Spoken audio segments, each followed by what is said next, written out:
Om Shanti. It's a pleasure to be in your midst after a very long time and to share with you what Baba has been blessing us with. Actually, I was scheduled to give a class on 23rd on how we can derive maximum benefit from Murli. But later in a meeting, as I understood, the topic was changed and I was asked to speak or to give a series of classes, 3 classes in all, on the topic God. Perhaps I misunderstood it, I don't know. Still I am open, but I think it would be better if I give a class on the subject God today. Maybe if you want me to say something about the benefits, how to get the maximum benefits from Murli, that could be tomorrow or day after.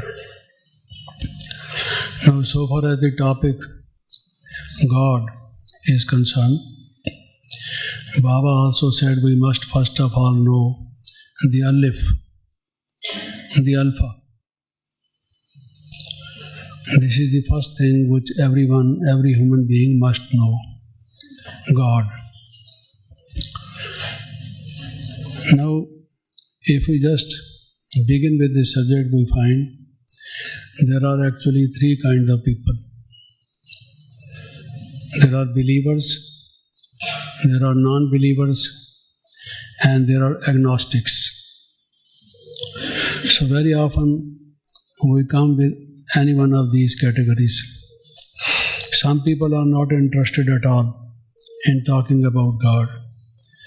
There was a time when scientists were very much against saying something on this subject in their academic circles.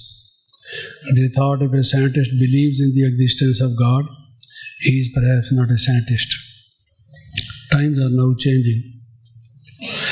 There are agnostics who say that we don't have a final proof, a perfect logic, foolproof evidence, so that we may believe that there is God.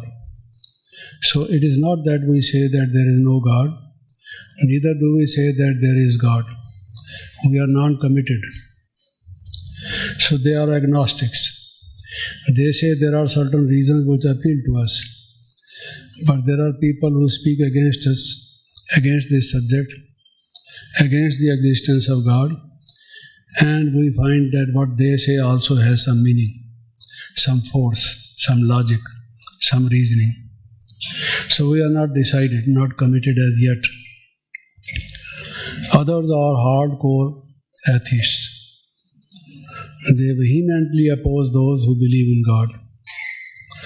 Now, I'll take up all these 3. But if we take first of all the believers, we find there are 2 categories among them, even among the believers.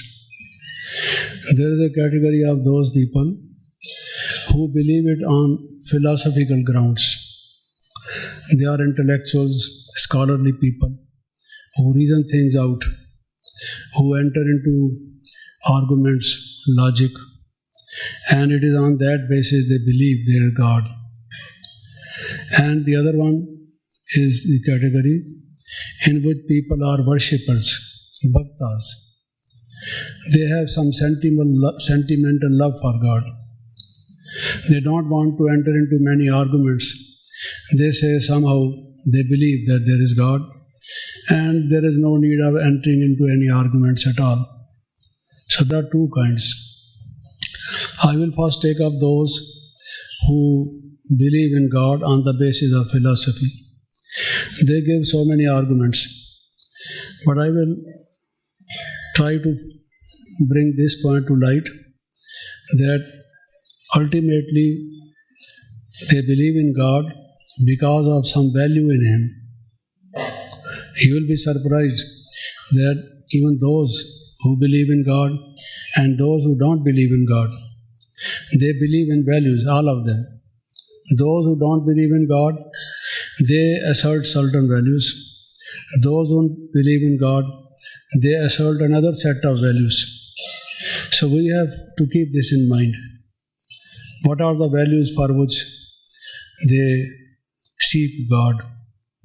Because if God were of no value to them, no use to them, if it were a futile pursuit, why should they seek Him? Naturally, they think that this is of some value to them, some benefit to them. Therefore, they want to know about Him. Now, all the philosophical arguments also ultimately lead you to this truth, that their arguments are based on certain values. So we have to either accept those values or reject those values, or they are perhaps wrong arguments for good values, or right arguments for right values. That each one has to decide. Now take for example, when I was saying about the people who have philosophical bent of mind, who are rational, they for example would say that there is a system in this world. Everything is systematic. The galaxies, the movement of the earth around the sun, and the growth of the flora and fauna, and everything as a matter of fact, they are so interlinked, so interconnected, and all things happening at the same time in some order, in some organized way. They say there is a system, and anything which is systematic, well organized, could not be without some wise person behind it. After all, it has not come of its own. There must be someone behind this who has created this system. So their value is system. They say that system is the main thing. And they believe in God because they say He must be the wisest person, even to make a small invention and to make it work, and to make it work for a very long time, requires some kind of caliber, some kind of ability, some kind of special knowledge, some expertise, some know-how. And God, who is running this world, all the things in a systematic manner, must be the wisest person. So the other value which they assert is wisdom. System and wisdom. And since there is wisdom behind it and system behind it, so there must be someone who is the wisest. Because there is geology, biology, psychology, and so many other branches of knowledge behind all this system. This system is not so simple. It is so complex, so complicated. One has to know so many arts and sciences, so many things. Otherwise, this system could not have occurred. Someone who systematizes them, organizes them in this fashion, he must be having so comprehensive knowledge. We in our universities study, say, some one discipline, but we do not know much or anything about another discipline. But this one who has given this system some order to the whole universe, so that everything is happening on time, in order, in a particular fashion, so he must be all knowledgeful. So another aspect, another value on which they emphasize is knowledge. Some people distinguish between knowledge and wisdom. So he has both knowledge as well as wisdom. The theoretical knowledge as well as the practical wisdom. How to do things, he knows this. And that is the main argument, they say, why they believe in God. It could not have happened on its own, as I said earlier. And they say there is some planning. There could be no system without planning. So there must be some planning behind it, someone who has planned it. And he must be a good manager. a good organizer. We are teaching people the management course, so he already knows it. So many management courses, how things can be managed in a proper way. So, and he knows how to administer. So that is an administration.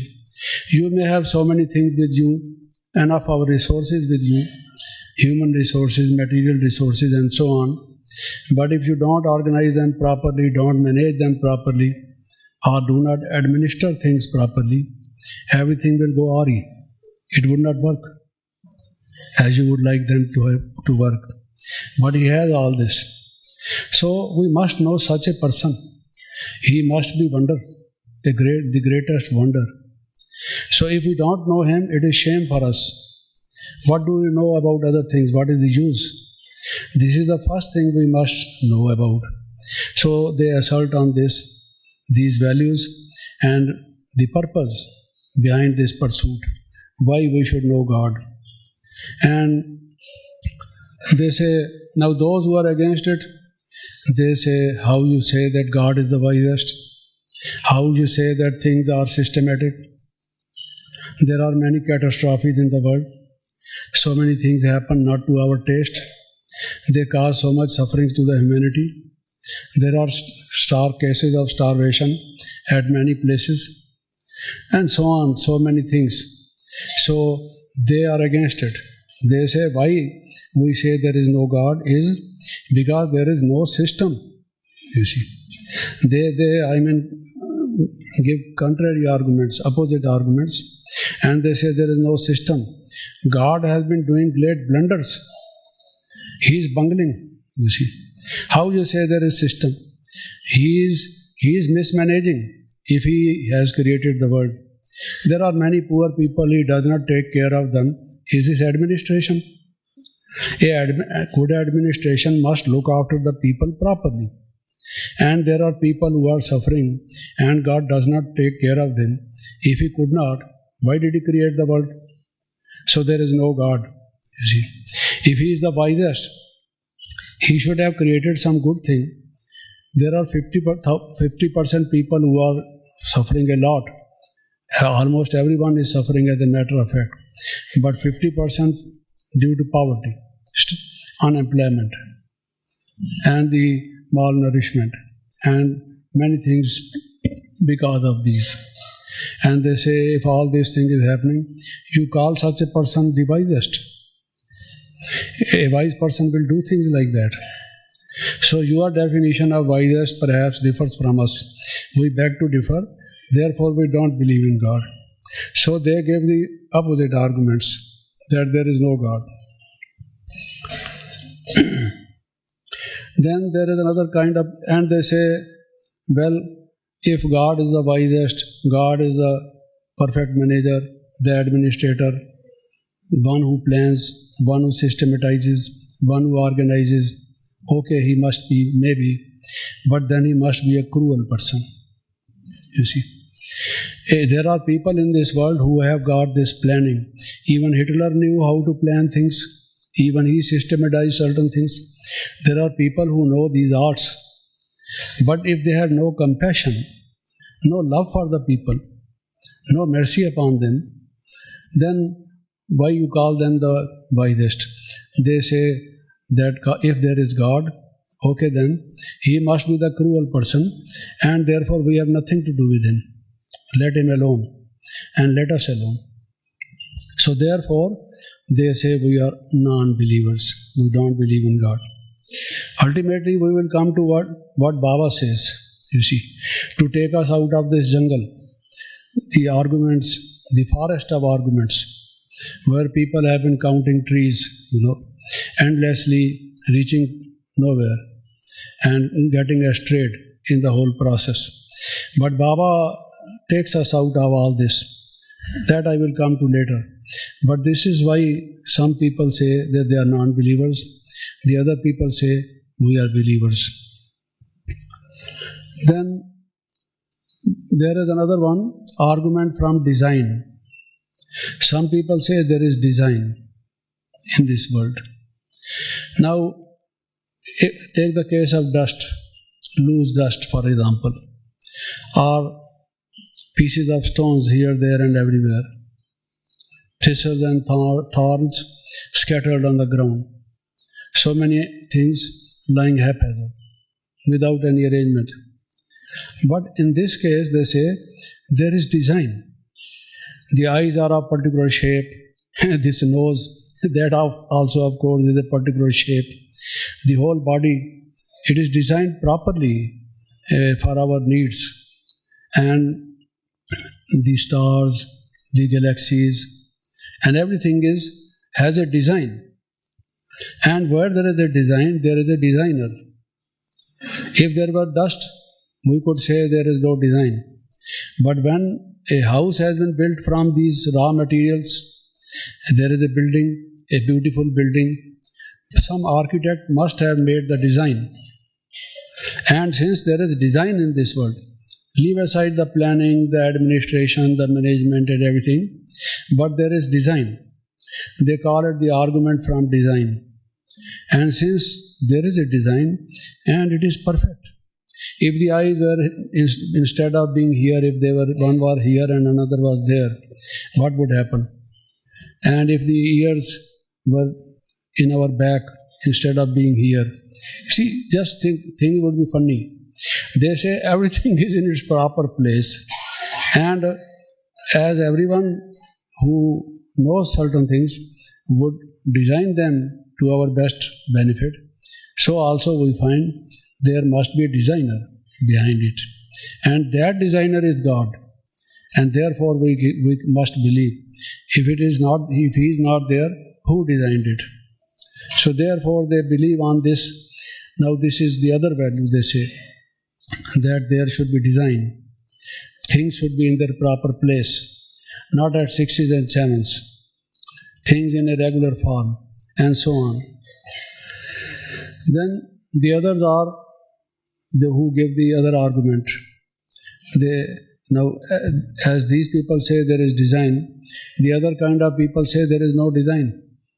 You see, if there were any designs, there are alternatives to it. The artists can make more beautiful trees than the actual trees. With their color and brush and canvas, they can paint gardens which perhaps do not exist, and they would be more attractive than things like that. Things could have been better, they say. Even if there is design, it's not the perfect design. So we don't agree that there is a designer behind it and there is God behind it. Now another kind of people say that there must be a creator. Someone has created all this, and therefore this is the argument from creator. They don't understand the meaning of the word creator. Otherwise they say, how we came into existence? Everything which is in existence has been created by someone. So the world also must have been created by someone. So that is the argument from creation and creator. And therefore they believe that God is there. He has created the world. Now those who are non-believers, they say, this is an argument in the circle. If everything was created by God and without any creator being there, nothing could be created. We ask, who created God? If you say no one created God, they would say then your argument falls to the ground. Because you started from this. You began to say that God created because everything is a creation. Everything is not created. A creator. Creator is one. Others are creation. There may be a pot maker. He has a moving wheel. He has some clay. And he makes so many flasks and tumblers and other things. Gives them design and other things. He creates them. Otherwise that clay was lying where it was. This one is creator. He has creativity, you see. So, there is a creator. If that be so, they say, the non-believers, then who created God? So if you say, no, God was not created by anyone, they would say, then your argument is not valid. Because on the one hand, you say that everything has a creator, and then we come to question about the creator of God. You stop at that, and you say there is no creator. You see. So you are defeating your own argument, contradicting your own argument. So we don't believe in this. So these are the people who say like this. And then there are people who say that after creating the world, these people who are non-believers, after creating the world, if God is a creator, if He is a designer, if He is a planner, if He is a manager and administrator, if He is the wisest person, after creating, where has He gone? What is He doing? Is He asleep? Sitting tight in a particular corner doing nothing? The world is miserable, suffering very deeply, and He is just sitting tight. He does not feel moved. What kind of heart He has, if at all He has a heart? You see, that is the question. Therefore, they say He must be a cruel person. That again is the argument. Why does He not take care of the world which He created? So, they don't believe in God. Then there are other people who give another kind of argument. That is called the argument of the first cause. There is cause to everything. There is nothing without a cause, they say. Cause is the perfect law of nature, some of them say. Every event is caused, everything is caused, and this whole world is caused. Now, who is the original cause? This thing happened to that cause. This previous thing happened to another cause before it. Now that thing happened still due to another cause preceding it. Now this will cause another thing which will succeed it. Of course, there is cause to everything. But if there is cause to everything, they say God is the first cause who created all this.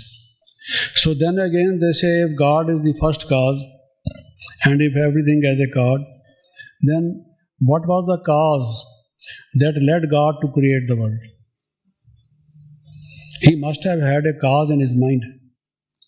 He wanted to have some plaything. He had some desire to be fulfilled.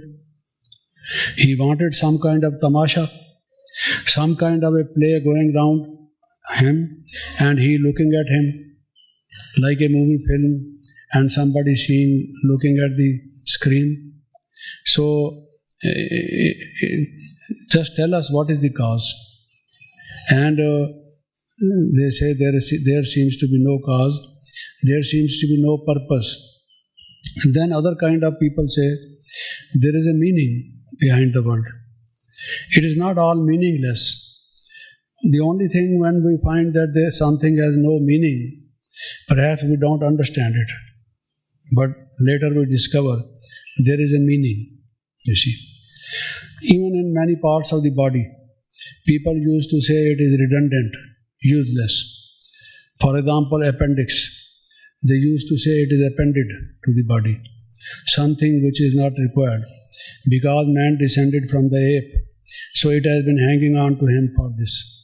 So it can be cut off and thrown away. I think about 101 things they said which are useless.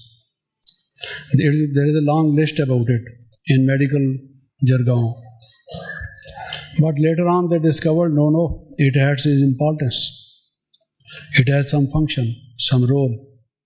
So they said that there is something which is, there is a meaning, there is a purpose. So whatever is happening in the world is meaningless, purposeless. It's a question. If it is meaningless, then why we are in our all pursuits, worldly pursuits? What for we are running here and there? Why what we are doing, you see. So they say there is a meaning, there is a purpose, and we must discover it. And God gave the meaning to it. It's something meaningful we must know. And as I said, the other people say there is no meaning. There are many things which have no meaning. So they give so many examples to illustrate that it is all meaningless, useless. What is this happening? But others say the mountains in their place, the rivers and the oceans in their place, the climates different from country to country, all has the meaning. They are supporting each other and so on. But others say that this is meaningless. It could be in some other way also. So it is not that this meaning has been given to something. So this is what I have to say about the people who have that philosophical background and inclination. And one thing in addition to this, what they say is the unmoved mover. Everything is in motion in this world. Nothing is absolutely static. The galaxies, the sun, the stars, the earth, everything is moving. Since they are moving, everything is moving. Even when I am sitting in this sofa, not moving, but since the earth is moving, I am sharing that movement. So I am also moving, though apparently I am not moving, but scientifically explained, I am also moving. So everything is moving. So how these things came into motion, they say. Somebody started the movement, you see. Like a merry-go-round, just moving.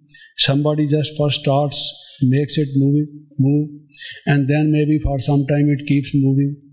But if that man disappears from the scene, you would say there is no mover. But there was a mover who just started it. He had gone somewhere. So there is God who is the first mover. And He is an unmoved mover. He has moved everything, but He Himself does not move. So again they give contradictory argument. One is that God moves everything. And like the clay, like the pot maker moves the wheel, on which he makes the pot. And on the pot is the vessel which he is making of clay. That also moves. There is an iron bar with him, which also moves, with which he moves these things. But when he moves this, he himself also moves. It is not that he can move that wheel without himself moving, you see.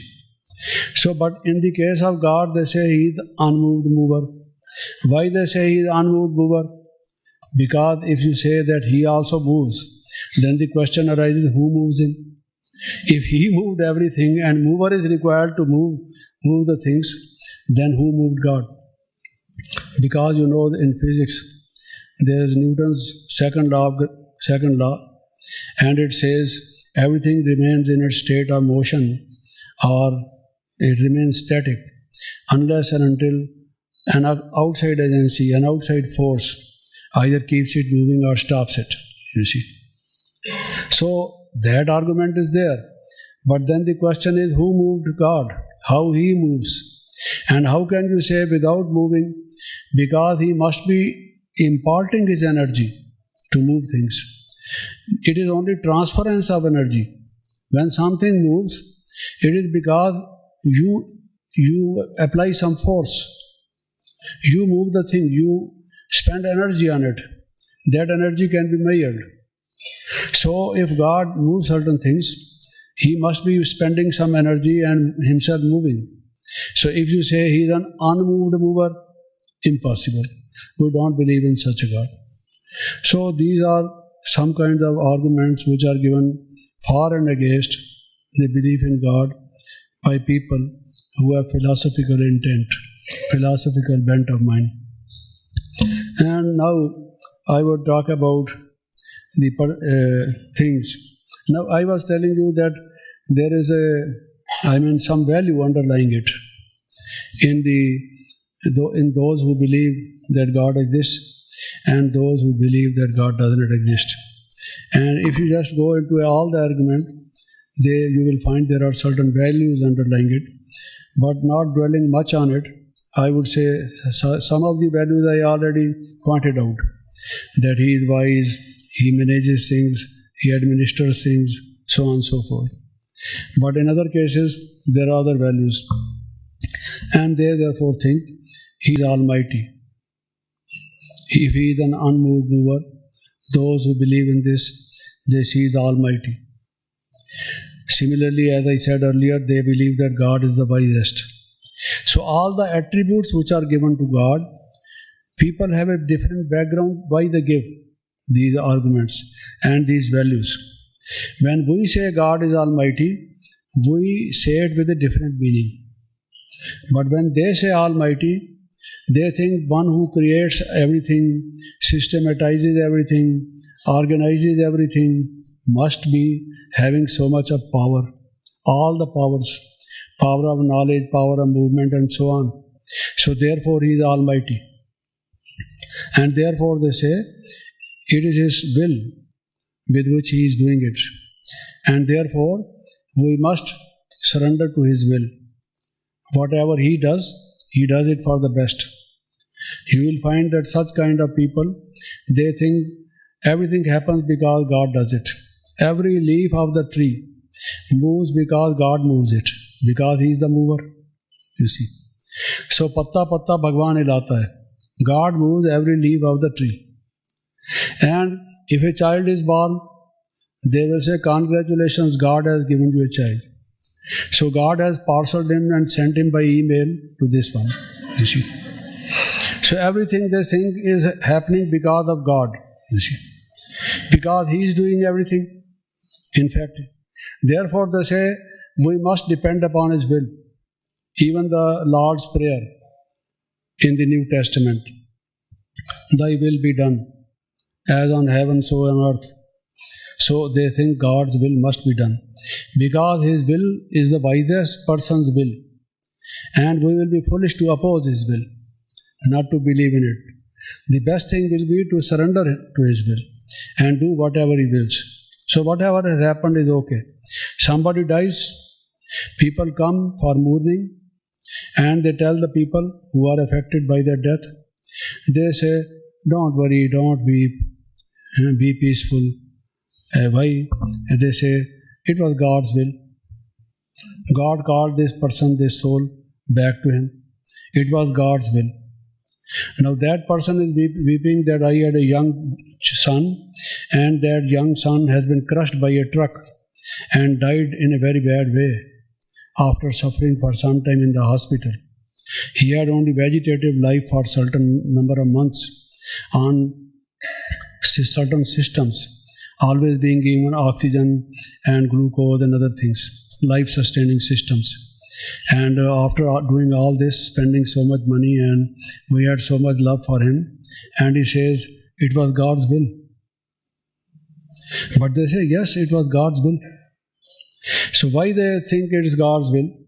Because they think everything is happening because God made it so. He is the mover, he is the first cause, and he is almighty. What he wills must happen. No obstacle can stand in his way. Even if you weep, nothing can happen. Can you do anything? You can't. So therefore, it was his will. You tried your best. You called a good, best physician. You gave him the best medicines. You took care of that person. Still that person died. You willed it otherwise. But God willed it differently. So God's will prevailed. It was God's will, they say. So they ask us also to surrender to God's will. So this is another value kind of thing. If you want to be peaceful, just think that whatever is happening is according to God's will. He is the wisest, and therefore it's full of wisdom, whatever is happening. Baba explains to us differently. What does Almighty mean? What is His will? Baba says Shrimat is His will. You must follow Shrimat. Shrimat is the laws of spiritual lifestyle, and he tells us those laws. So you must obey his will. So this is the will you must obey. But they are telling us that whatever happens is according to his will, therefore you keep silent. Shut up, don't talk, don't move, don't do anything. You see, that is what they say. Just see the words which they use and which we use are almost the same, but they give different meaning to it and use it in different contexts, while we, what Baba has told us in the light of that, we use it very differently. So this has changed our life, whereas their life had not gone under transformation because there is a conflict in their mind. On the one hand, they say, yes, God is Almighty. It is His will. And He is the wisest. we must obey. On the other hand, they think, how could God do all these things? A small baby is born, and if you ask certain sects, certain religions, now that baby is suffering from the time of very birth. The child saw the first ray of light in this world. That baby is suffering. It has so many diseases. It is crying out because of pain. And if you say it is the will of God, Baba explains to us it is due to our past karmic account. We can understand. If we are being punished, we must have committed a crime for which are being punished. And if we have committed no crime, why should we be punished? They are not giving that kind of reason why this person is suffering, that he had a previous life and life before that. There is life after life, life before life.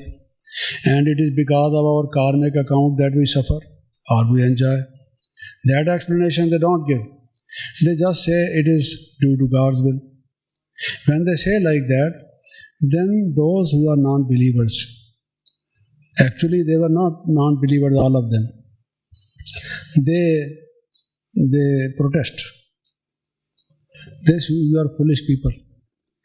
God has made this baby so diseased. He is crying, that baby. And you say this is God's will. How could it be? And then again you say God is the wisest, God is merciful, God is peaceful. A person who is peaceful, merciful, plans, manages, systematizes, organizes, so on and so forth, and this baby is crying with severe pain, can't you understand that you are giving two different arguments? On the one hand you say that it was done by God, it is God's will, and on the other hand you can't explain. Even the doctor is trying to give a relief to that baby. Everyone is rushing to be of some help to this baby. Even we human beings, who are supposed to be lesser beings, smaller beings, as compared to God. And we are doing something and God is not doing anything, you see. What kind of God you believe in, they say. We don't believe in such a God. Even if there is a God, goodbye to God, you see. Somebody said goodbye to Delhi. And there was a note in the newspaper, letters to the editor, goodbye to Delhi. Delhi is just on the sewers, you see. And so much of environmental pollution, a lot of congestion, overpopulated, scarcity of things, traffic is, so on and so forth. So I am now shifted from Delhi. So he said goodbye to Delhi, you see, because he no longer liked Delhi. Then somebody wrote to him another letter to the editor. Mr. So-and-so has said that he has left Delhi. He has done the right thing, the proper thing. I also want to do the same thing. But where has he gone, he has not mentioned. If he tells me where has he gone, I also would shift to that place, you see. So, let him reply in your paper. So they say goodbye to God. Goodbye to God, why? If God is giving pain to small innocent babies, because they say it is innocent. But we know now he is innocent. But previously he must have done something. He is carrying a load of karmic account on his head. That is why all this is happening. When you say there is no thing without a cause, this pain also must have a cause. And what is the cause? Our own action. If the court gives some punishment to the son, and the father says, you give up giving this punishment to my son, instead you can punish me. They will say, we can't. Why? Because they will say, he committed the crime, not you. We have to punish a person who committed the crime. Not because he has done something and therefore you do it. To rob Peter and to pay Paul, that is not we are going to do, they would say. So how is it that God is giving them lot of sufferings without any reason when you say he is innocent? You see. So they don't believe in him. Now we come to bhaktas, you see. As I was saying earlier, now Baba has told us certain things in new light. New light, altogether new light, which takes us to golden age, is able to transform this world. Baba says there are three eternal and indestructible things: souls, matter, and God. Each one has a different place in the scheme of things. Each one has a different role. So, certain things are happening according to laws of nature. Why many scientists say there is no need for God? Even Napoleon had asked Napoleon Bonaparte as to who is God. I forget at this moment the name of the scientist in his days belonging to France. And he said, but why you ask about God? There is no purpose, because there is no God. We do not need God for explaining things. We can explain you on the basis of chemistry, physics, biology, mathematics. God is not required for any explanation at all. Because what has been happening is those who are believers, they think that whatever is happening is doing to God. For example, the movement of the leaves of the tree, God is moving them, as if God has no other work to do. There are so many trees, how he moves, he must be a magician, you see.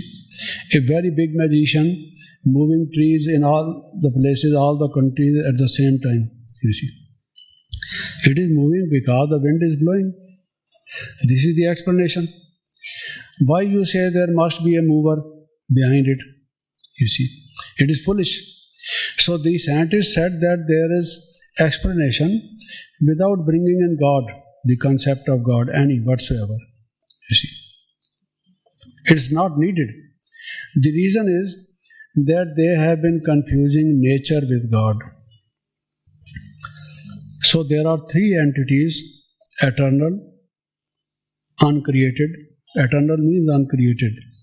Those who have always been and always will be. And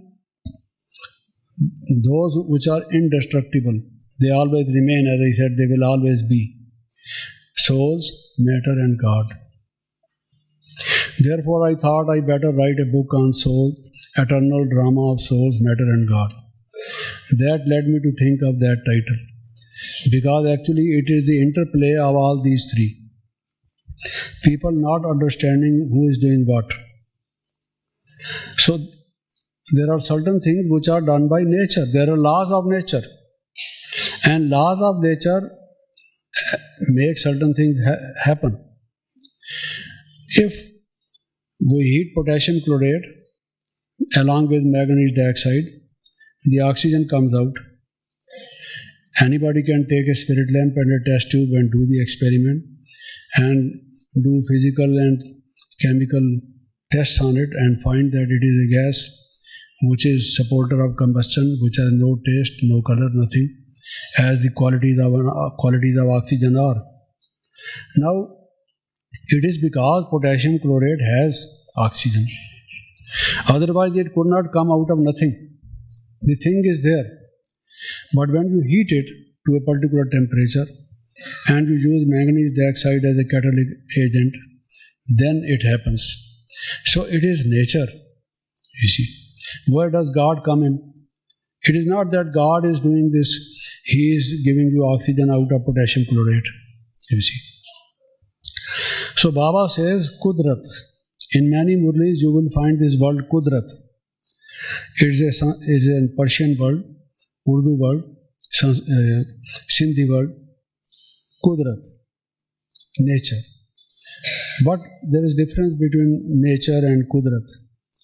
Kudrat is wonders of nature. The laws of nature are really wonderful, fantastic, very incomprehensible, because there are so many, they are so deep. All this wonderful thing, the flowers growing in a particular design, it is not that God is giving them design. Their seed has those genetic possibilities which make them manifest in that kind of flower. Their seed has got all those. You see, now people discovered that every plant or every human being or every living being has a genetic system, a genome. You see, people previously didn't know it. They have different color, different smell out of them. Isn't it wonder? A beauty, thing of beauty, jai forever. So it is due to Kudrat. It's not that God is doing it. So they are confusing God with Kudrat. You see.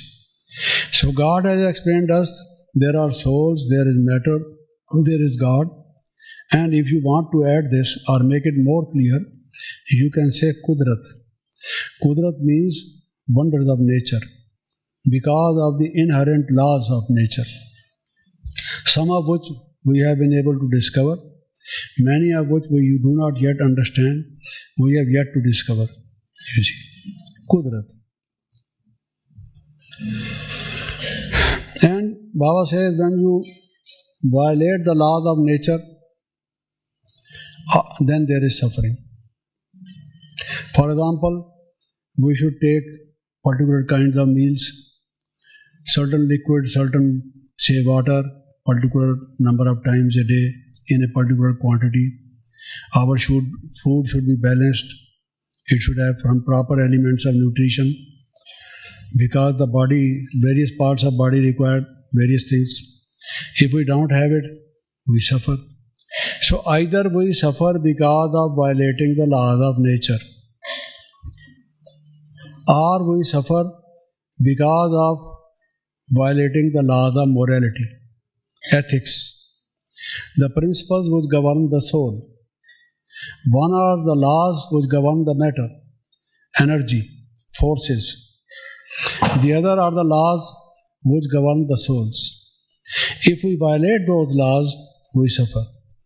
Maybe we violate it today or we violate it in our earlier life. But we are punished because of violating those laws. And those laws themselves have so inherent potential in them that they cause us suffering. It is not that God makes us suffer. If, for example, we don't take proper nutrition, the end result is that those parts of the body will be undernourished, malnourished, and then therefore we suffer. Where does God come in? Why to blame God? This person's got disease because God willed it so. Wrong. So we suffer because of these two reasons Baba has explained us. Either we violate laws of nature or we violate the laws of which govern the soul. And where does God come in? God gives us the knowledge of these laws. He liberates us from pain, from suffering, from sorrows. Because He tells us the moral laws, the ethical code, the Shrimat as we call it, how we should behave, how we should act, how should our consciousness be, and how our lifestyle should be, what our relationship should be with the nature, with the other human beings, with the animal kingdom, and so on and so forth. He gives us all this kind of knowledge, and knowledge liberates us. That is how He liberates us from suffering. That is why God is needed. God is no doubt the liberator from these, but He does it because He gives us this kind of knowledge. You are saying that God is knowledgeable because He knows geology, astronomy, physics, chemistry, so on and so forth. But we say He may or may not be. That is a different concern. The present thing which we are discussing is how to eliminate sorrow from our life, suffering from our life. That is our immediate purpose for knowing God. And we should know that God can do it. He can liberate us from suffering by giving us that kind of knowledge, that kind of wisdom, that kind of guidance, that kind of help which enables us to be liberated from this. So Baba has given us this explanation. And then I will talk now about bhaktas.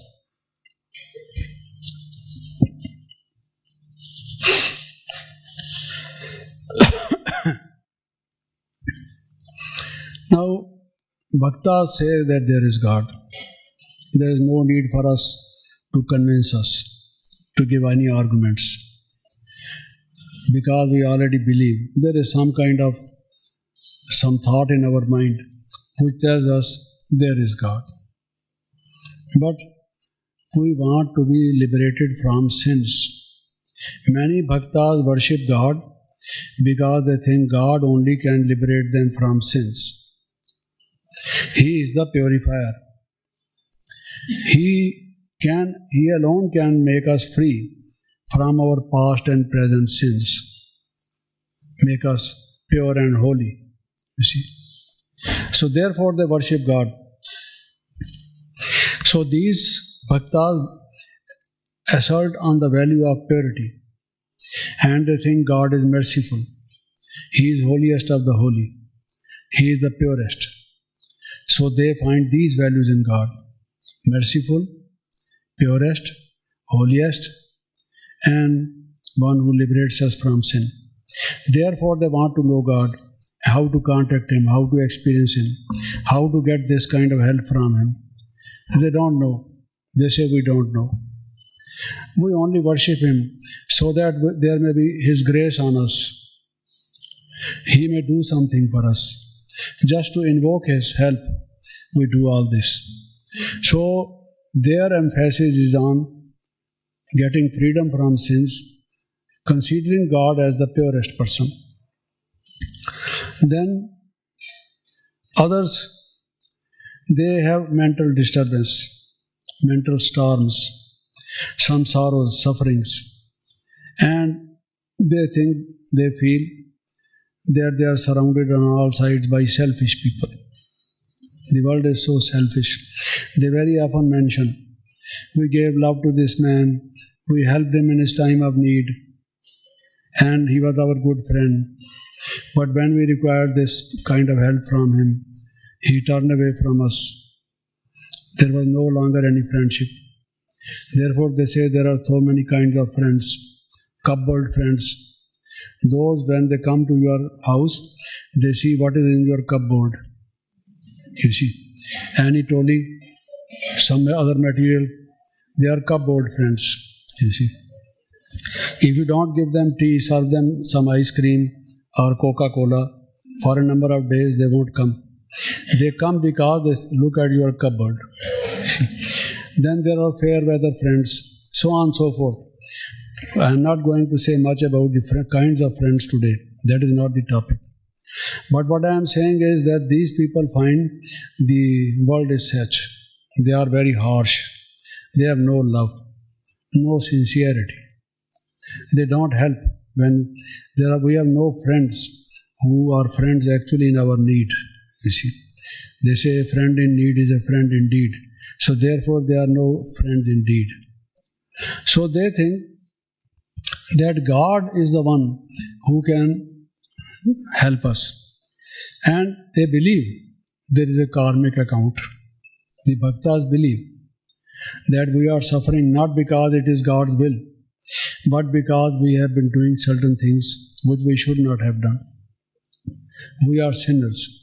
Therefore we are suffering. That they agree. But they say, He alone can now liberate us from our karmic account. Therefore they call God as liberator and as redeemer. Previously I talked about sins. One who redeems from sins. That is redemption. So God is the redeemer from sins, purifier. And this one now I am saying the liberator. The one who liberates us from our past karmic account. That vicious circle. So that is why they think of God. And then they think God is also the Savior. Savior in the sense, so that we may not commit any sins later, from now onwards. We should be good persons. So He can save us from our sins, from our faltering gate from our faltering walk. He can lend us support. Nain heen ko raah dikhao Prabhu. Gar gar thokar khaun main. There is a song in Hindi saying, "Oh God, you must help me. Without that, who will save me? I will fall into a pit." So God is also the Savior. He is the Redeemer. He is the Liberator, the Purifier, and also the Savior. Therefore, they think of God.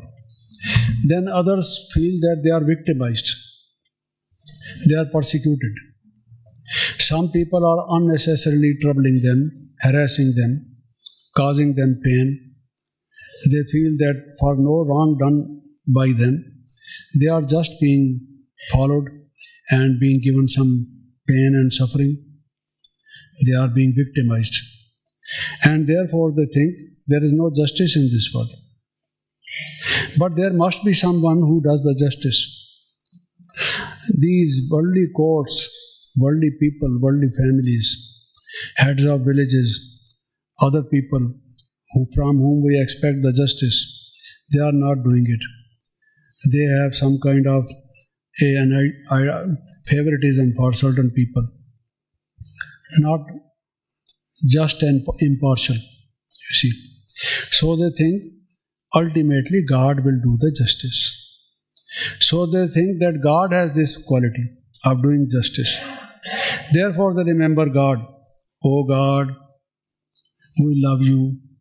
There is no justice in this world, but we know that a day will come when they will be judged." Now Christians, Muslims, Jews, they say that there will be a day of judgment. After the doomsday, everyone will rise from the grave,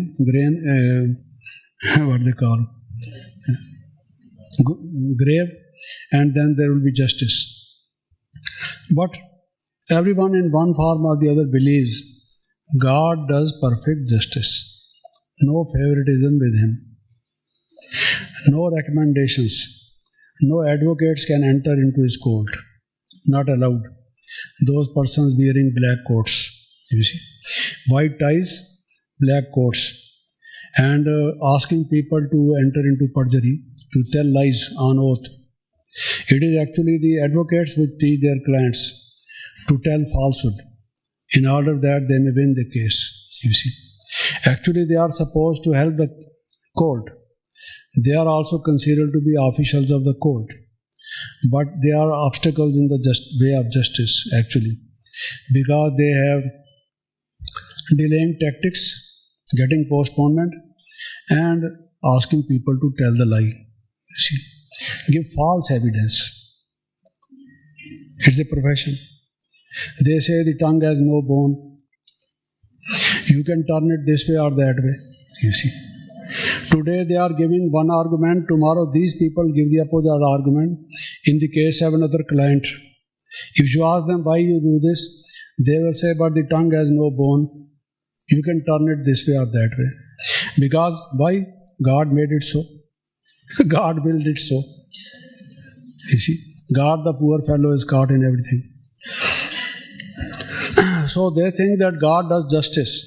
So many bhaktas worship Him because of that. Certain others worship Him for some occult powers, some power, you see. They think God, being almighty, has many powers. If we approach Him, worship Him, please Him, He becomes happy with us. We serve Him, offer Him fruits, ring bells for Him in order to make Him feel happy, so on and so forth. Perform dance before Him, show Him the incense sticks and other things. When He gets good smell through His nose, maybe He becomes happy, gives us some power, you see. They are after that power. So they misinterpret the word Almighty, thinking that He has all occult powers and He will give at least one of them, you see. God no doubt has all these powers, and maybe some of them, by worshipping Him, may get, perhaps. They say they do. But Baba tells us differently. I'll come to that later. Then others feel tormented. They have a lot of mental tension. In the family, there is conflict, breakup in the family. There are adverse circumstances. They feel so disturbed. Some of them go for drugs, others for intoxicating things, and others worship God. They worship God, oh God, give us peace. So they assault on the value of peace, and they think God is the ocean of peace. So He will give us peace. Because in earlier days, when the service just started, Baba asked all of us to have some kind of a book and form book. When anyone comes for getting this knowledge, comes to this institution, ask him to fill up this form, introductory form, the first form. And the form had many questions. And one of these questions was, why you worship God? Why you seek God? Why you want to know God? That will tell you why He wants this. That will also reveal to you what is the value which He asserts. You see, He wants peace. So if you just tell Him of other things, He is not interested. He is interested in peace. So they think that God is all peaceful and ocean of peace, and they will get it from Him. Then others have problems, many problems. They do business, put money, invest money, and invest a lot of money with all the planning and everything, but things go other way. They suffer a huge loss for one reason or the other. Why is happening this? We know how to do business. People used to come to us for getting our counsel, our consultation, and today these things are happening with us. They deposit money in banks and the banks fail. They purchase a property, somebody puts it on fire, there is a riot, there is arson, things that happen. They are in a country very prosper, having a lot of money, and what happens is that the government asks that particular nationality people to get out of their country. As it happened in Burma, for example, communism came there, so happened in Cambodia, so also in many other countries, in African countries, you see. So people had to run for their life, for their safety, leaving everything behind. So they think there are so many problems. Who will help us? Human beings can't help us. So they want to worship God. Oh God, help us, please. You alone can help us. You can do that kind of help which no one else can do. Then there are others who say, oh God, lead us from darkness to light. Tamaso ma jyotirgame. Lead us from darkness to light. And lead us to immortality from mortality. Mrityor ma amritam game. Asado ma sadgame. From unreality to reality. You see. They want these three things.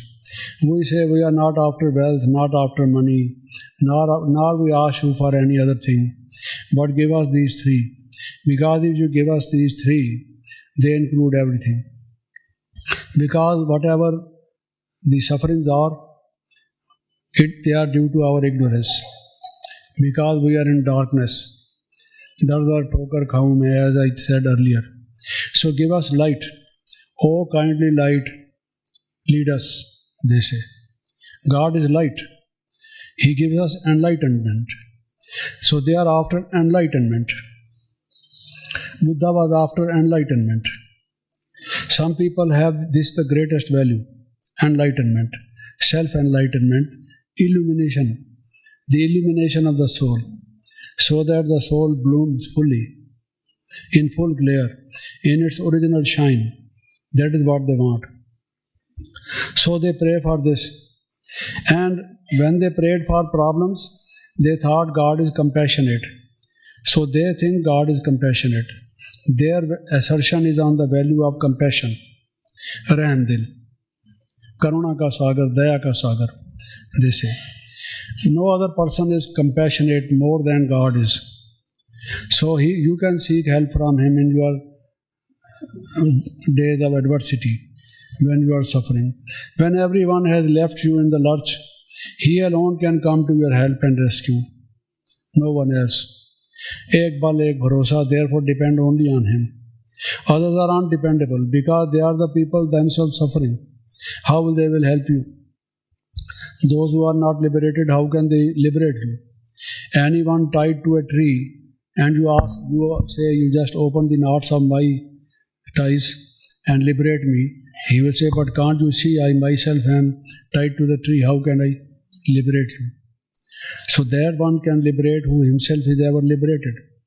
When they say God is a liberator, it means he is ever liberated. Baba asked us to use the word ever with all the qualities of God. Not only peaceful, ever peaceful. There are some people also peaceful, but they are not ever peaceful. Blissful, not ever blissful. Loveful, but not always loveful. Today they love you, they are full of love. Tomorrow they hate you. They have rivalry, jealousy, or something, you see. So Baba used to say, whenever you write certain qualities or attributes of God, use this word ever. And therefore, if you want to be ever happy, if you want to go into a world where there is ever happiness, eternal spring, no sorrow at all for generations, God alone can do it. Because He has all those attributes with the prefix ever. So, they seek God's help because of this. Now, those who think that He can lead us from darkness to light and so on, they call God as our guide. Therefore, they consider God in that form, our Guru, Sadguru. Guru Naam Guru. He is the Guru of the Gurus. The Sacha Vahaguru, He is the one, the true Guru, who helps us to go from light, from darkness. Others think that God blesses. He gives gifts. There are some people in this world who are God gifted. They do things so easily.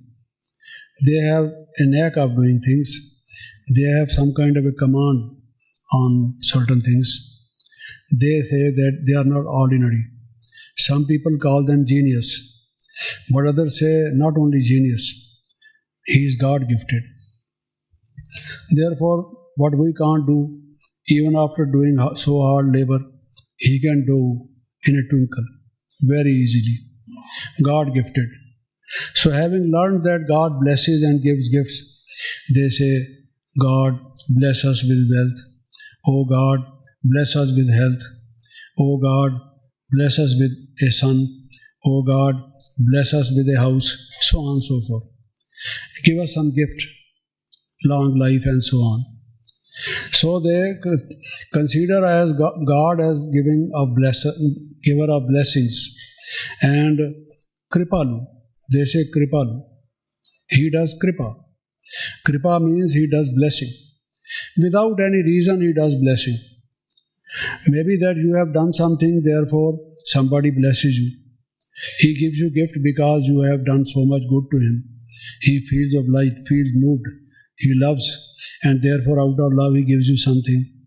But in the case of God, it is his nature. Bholanath. Anyone who comes to him, he gives him gifts. Without even those who oppose him, those who think that there is no God, those who speak against him, even if such a person who is a hardcore atheist, who criticizes those people who are theists, if that person also enters into the court of God, God will say, bless him, bless him. He blesses everyone, you see. So these people seek blessings from God. I think it's time to stop here because already it is 7:15 and this is the time for meditation perhaps. But there is still something left. Maybe I take it tomorrow or day after deciding as to what topic I am to take tomorrow. So I think for 15 minutes we will now be in meditation. Thank you.